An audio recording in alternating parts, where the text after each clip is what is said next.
Welcome back to another technical deep dive here in the debug zone.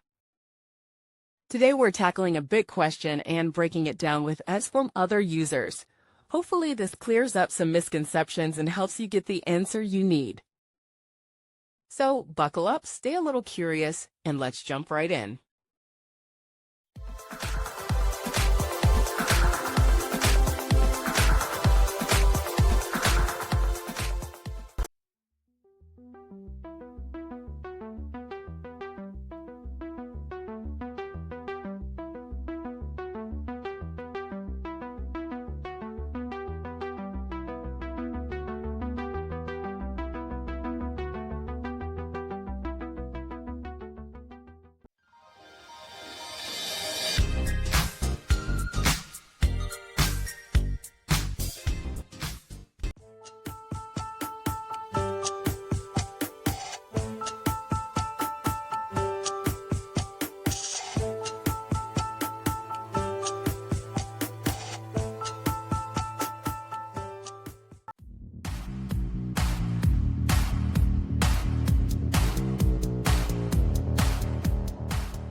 And that's a wrap.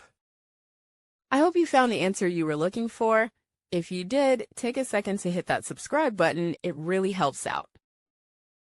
And let me know in the comments which solution worked best for you. See you next time in the debug zone.